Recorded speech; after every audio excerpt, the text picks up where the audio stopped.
शांति, ओम शांति, ओम शांति। वो संस्कार है एंड मोस्टली जब वो एक छोटे बच्चे में संस्कार है तो इट कुड ऑल्सो बी कि वो एक पास्ट से आया है।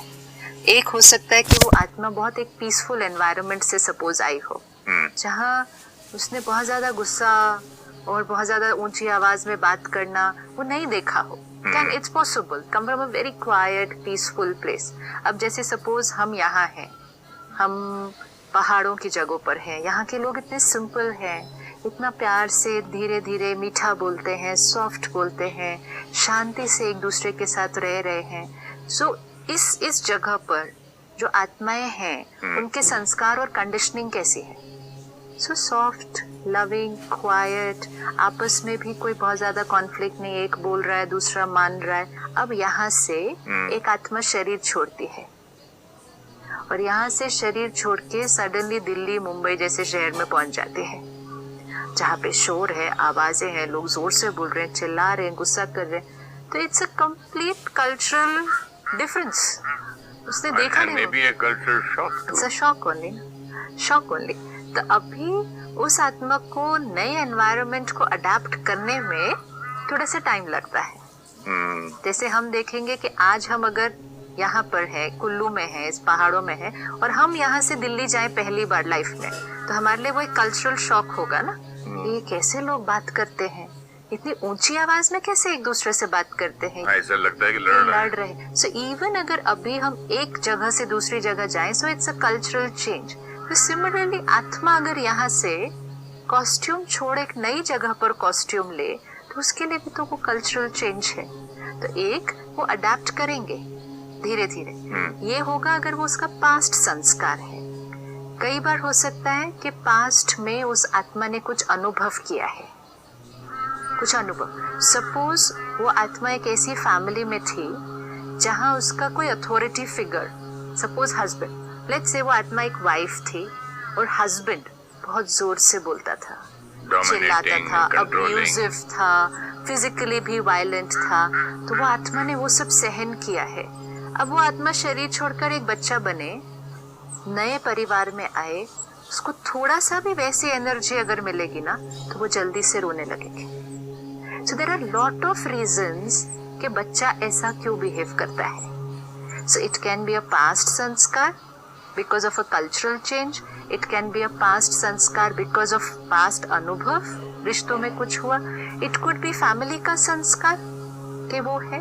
तो लेकिन हमें ये एक्सेप्ट करना है कि वो संस्कार है और हमें उस संस्कार को अब थोड़ा थोड़ा चेंज करके उस आत्मा को स्ट्रॉन्ग बनाना है। अब उस आत्मा को स्ट्रॉन्ग कैसे बनाया जाए, सिर्फ ये ध्यान रखकर कि अब एज फार एज पॉसिबल उस आत्मा को कोई भी स्ट्रेस, एंजाइटी, पेन की वाइब्रेशन नहीं मिलनी चाहिए। नहीं, ये भी, और आपने पिछले एपिसोड में कहा था माँ बाप का भी स्ट्रेस जो होता है बच्चे को डायरेक्ट ट्रांसफर होता है, वो नहीं तो मिलना पेरेंट्स को भी नहीं होना चाहिए। नहीं, उस घर में ही नहीं होना चाहिए वो एनर्जी। सी इट्स लाइक वो बैटरी थोड़ी सी अगर वीक है, हमें उस बैटरी को स्ट्रॉन्ग करना है। एंड ये वो समय है जब स्ट्रॉन्ग करना इजीएस्ट है। जब बच्चा छोटा है तो उसकी बैटरी को स्ट्रॉन्ग करना इजीएस्ट है इस टाइम, क्योंकि इस टाइम तो वो डायरेक्ट कंज्यूम कर रहा है वाइब्रेशन। इजीएस्ट किसके लिए? बच्चे के लिए इजीएस्ट है इस टाइम। माँ बाप के लिए थोड़ी इजी है, जिसको आदत ही स्ट्रेस में जीने की। तो रिस्पॉन्सिबिलिटी तो है ना, लेकिन रिस्पॉन्सिबिलिटी तो बंदा है। नेचर चेंज कर लेगा, नेचर चेंज थोड़ी सी करनी पड़ेगी। वो लोग भी तो संस्कार लेके आए, पेरेंट्स, ग्रैंड पेरेंट्स, रिलेटिव। अगर हम ध्यान रखना चाहे ना, हम रख लेंगे। हम जिन जिन चीजों का ध्यान रखना चाहते हैं हम रख लेते हैं। बच्चा है, हम बच्चे के खाने का, सोने का, पीने का, पहनने का, टाइमिंग का, एक माँ अपना 24 घंटा तो उस बच्चे के अराउंड देती है। हर चीज का फोकस यही है ना, बच्चे का ध्यान रखना है। तो इतनी चीज का ध्यान नहीं रखेंगे फिर, क्योंकि अभी का बना संस्कार आगे जाके चेंज करना डिफिकल्ट होगा। आज आप देखो, हमारे लिए संस्कार चेंज करना थोड़ा सा हमें एफर्ट लगता है, बच्चे के लिए बहुत इजी है, सॉफ्ट है। बच्चे का प्रेजेंट ईगो नहीं अभी डेवलप हुआ है, तो संस्कार मोल्ड करना, चेंज करना बहुत इजी होता है बच्चों के लिए।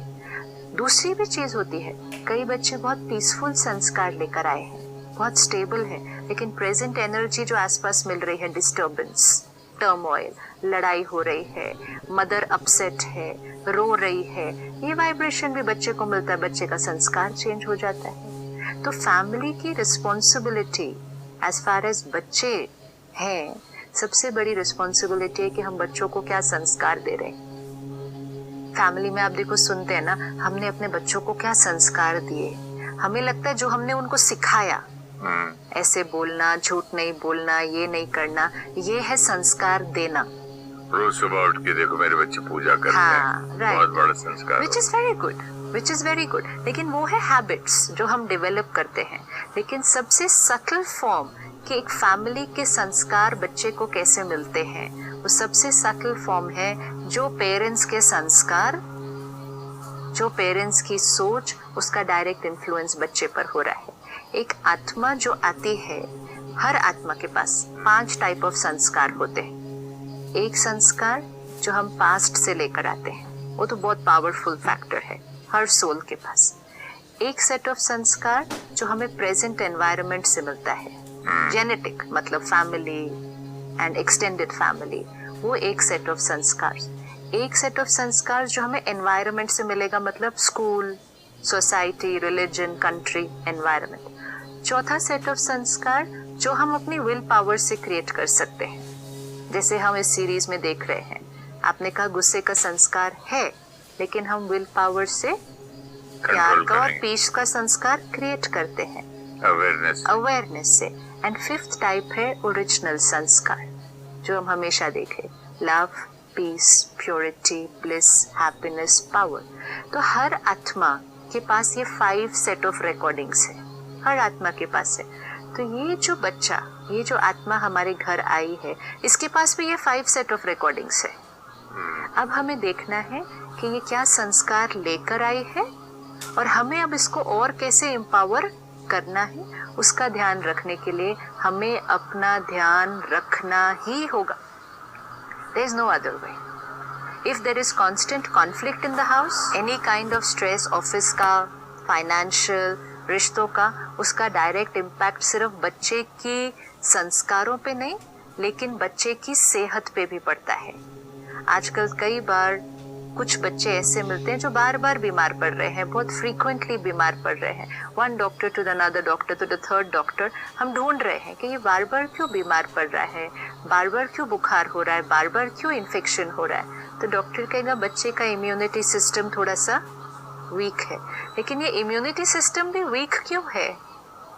ये इम्यूनिटी सिस्टम वीक है, हमें पता है, स्ट्रेस से इम्यूनिटी सिस्टम वीक होता है। लेकिन बच्चे का तो अपना कोई स्ट्रेस अभी है ही नहीं, तो 1 साल के बच्चे को क्या स्ट्रेस होगा? तो पेरेंट का स्ट्रेस बच्चे का स्ट्रेस बनता है, और बच्चे का स्ट्रेस बच्चे के फिजिकल इम्यूनिटी सिस्टम पर अफेक्ट करता है। हम फॉर्मेटिव ईयर्स में चल रहे हैं, तो ये ध्यान तो रखना पड़ेगा ना। तो मतलब हम एक है, हाँ। छोटा बच्चा और माँ बाप वन, राइट, जैसा माँ बाप वैसा बच्चा, डायरेक्ट।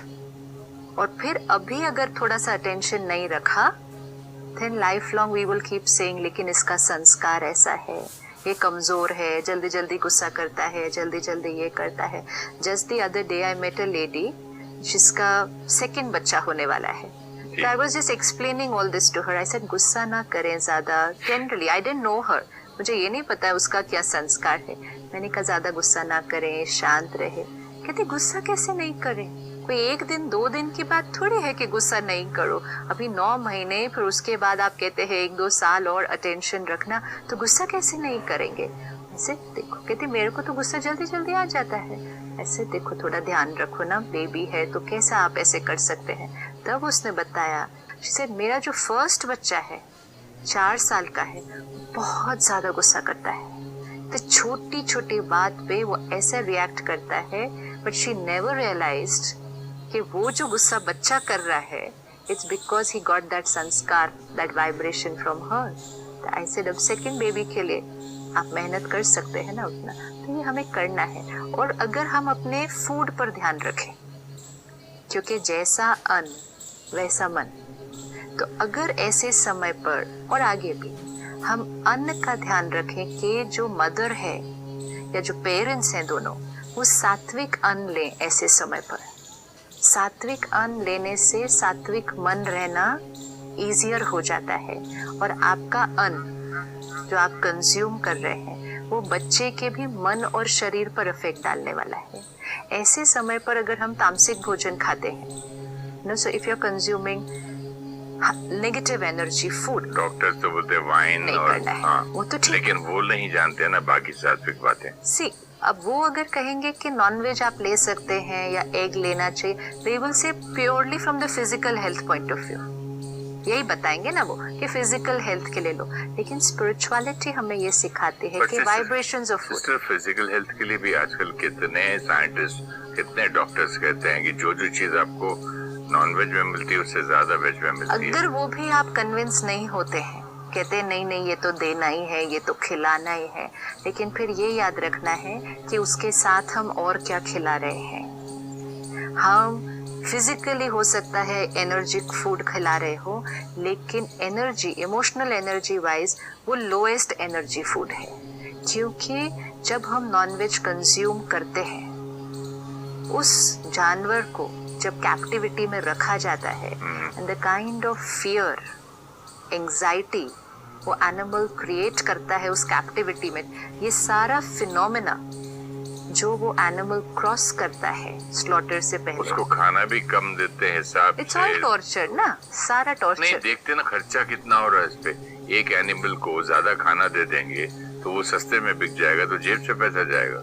कितनी चीजें उनकी हिसाब किताब तो की। आप ये सोचो ज्यादा ना, हिलने नहीं देते, ज्यादा मूवमेंट करेगा फैट लूज करेगा, हाँ, तो वजन कम हो जाता है। राइट। बहुत सारा टॉर्चर तो होता है। बहुत सारे, अभी तो बहुत सारा कुछ पता चलता है कि इन एनिमल्स को किन कंडीशंस में रखा जाता है।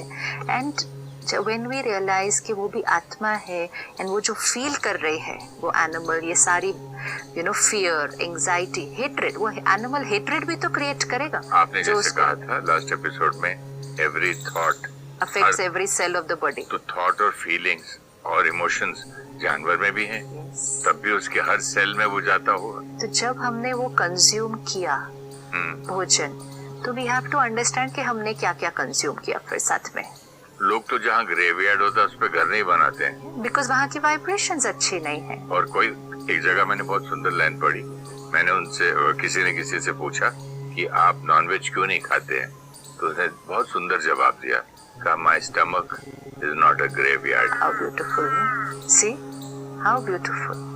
तो ये हम ध्यान रखें, क्योंकि हम अपने बच्चे के लिए कुछ भी करने के लिए रेडी हैं, तो हम अपने बच्चे को ये नेगेटिव एनर्जी फूड नहीं दे सकते। जब हम एक फ्यूनरल पे जाते हैं तो वहां से आने के बाद, इनफैक्ट वहां से आने के बाद क्या, वहां से निकलते उधर ही जहां हमने अंतिम संस्कार किया, वहां से अभी गेट से बाहर भी नहीं आते तो पहली चीज क्या करते हैं, हाथ धोते, पाँव धोते। क्यों धोते हैं, क्या धो रहे हैं, वाइब्रेशंस धो रहे हैं ना। जिस घर में डेथ होती है उस घर में भोजन नहीं बनता।